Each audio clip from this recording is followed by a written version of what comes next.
আওয়ামী লীগ নৌকা চিহ্নের পদপ্রার্থী জনাব মোশাররফ সাহেব সহ আওয়ামী লীগের নেতৃবৃন্দ এবং ৭ নং ওয়ার্ডবাসী যুবক ভাইয়েরা সবার কাছে আমার সালাম এবং আদাব। রাত্রি অনেক হয়ে গেছে, এটাই আমি আপনাদের আর ধৈর্যের পরীক্ষা নিতে চাই না। আমি দু একটি কথা বলেই বসে যাবো এবং আমাদের আজকের প্রার্থীর কথা শুনবো। এখানে অনেক বক্তাই বলে গেছেন ৭ নম্বর ওয়ার্ডে ভিআইপি ওয়ার্ড, এখানে অনেক ভিআইপি জন্মগ্রহণ হয়েছে। আমি শুধু এখানে বসতি ভিআইপি, যদিও জন্মসূত্রে ৭ নম্বরে আমার জন্ম হয় নাই, কিন্তু আপনারা মেয়রকে জন্ম দিয়েছিলেন সেই ২০১০ সালে। সেই মেয়রের জন্ম কিন্তু ৭ নম্বর ওয়ার্ডে হয়েছে।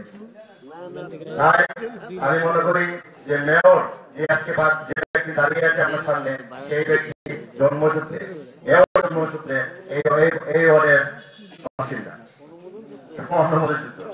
যাই হোক, আজকে শুধু আপনাদের কাছে এই কথাটুকু বলতে চাই, আমি আসলে আমার নিজেকে আমার অপরাধী মনে হচ্ছে। তার একমাত্র কারণ আমার নেতা, আমি যাকে অভিভাবক মনে করি। আপনারা জানেন ছোটবেলায় আমার পিতা হারিয়ে ফেলেছিলাম, ছোটবেলা থেকে বাইরে ছিলাম, পাই নাই। আমি যখন আমার নেতা সৈনিক চলে এসেছিলাম, তখন থেকে আমি ওনার চেহারার মধ্যে আমার ওকে ভালোবাসা দেখেছিলাম। ওনার হাত ধরে আপনাদের সেবার জন্য এসেছিলাম ওনার নির্দেশে। উনি একটি স্বপ্ন দেখিয়েছিলেন আমাকে, যেটি ছিল ওনার স্বপ্ন।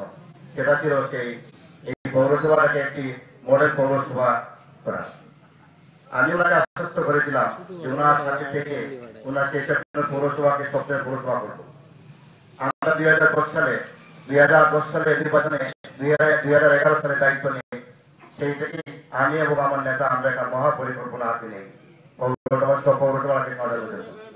এবং সেই মহাপরিকল্পনা বাস্তবায়ন হওয়ার পরে ক্রমান্বয়ে আমরা অনেকগুলা কাজ করেছি। তার মধ্যে পৌর ভবন, তার মধ্যে ওয়াটার প্লান্ট স্টেশন, তার মধ্যে ফায়ার স্টেশন, তার মধ্যে কিছু কিছু ড্রেন, রাস্তাঘাট ইত্যাদি ইত্যাদি। পৌরসভাকে তৃতীয় থেকে দ্বিতীয় শ্রেণী করা, কিন্তু এগুলা ভিজিবল ছিল না, দৃশ্যমান ছিল না। তাই অনেকগুলা কাজ অসম্পূর্ণ হয়ে গেছে। আমি হঠাৎ করে আমার নেতাকে আমি নিরাশা করে ফেলে দিলাম। আমি নেতাকে হঠাৎ করে বলে ফেললাম যে আমি এবারে নির্বাচনে অংশগ্রহণ করতে পারবো না। আমি ওনার মনের মধ্যে চেহারার মধ্যে হতাশা দেখলাম। উনি আমাকে বললেন, তুমি আমার স্বপ্নটুকু ভেঙে দেবে। আমি কি বলে আমার নেতাকে আসতে খুশি করবো আমি জানি না। তবে নেতাকে একটু বলেছিলাম যে আপনি যাকে ক্যান্ডিডেট দিবেন, দল যাকে ক্যান্ডিডেট দিবে, তার জন্য কাজ করবো এবং তাকে নির্বাচিত করার জন্য আমার আত্মা, আমার চেষ্টা, আমার শ্রম দিয়ে আমি চেষ্টা করে যাবো এবং ওনার পাশে থেকে আমি আপনার সেই স্বপ্নের পৌরসভাকে গড়ে তোলার আপনার চেষ্টা করবো। শুধু আমি দায়িত্বটুকু নিতে চাই না, কারণ দায়িত্ব নিলে আপনারা জানেন যে আমি বিদেশে আমার লন্ডনে আমার ছেলে মেয়ে ব্যবসা বাণিজ্য সব কিছু আছে। আমি যখন প্রথম নির্বাচিত হই আমি কিন্তু সবগুলাই অগোছালো রেখে এসেছিলাম, আমার প্রস্তুতি ছিল না। আমি আসার পরে নেতার নির্দেশেই কিন্তু আমি নির্বাচন করেছিলাম। তাই আমি নেতাকে বলেছি যে আমি যে মানুষ আমাকে ভালোবেসেছে, যে মানুষ আমাকে আপন করে নিয়েছে, ওদেরকে ছেড়ে কোথাও যাবো না। শুধু দায়িত্বটুকু আমাকে দায়িত্ব থেকে আমাকে মুক্তি দেন।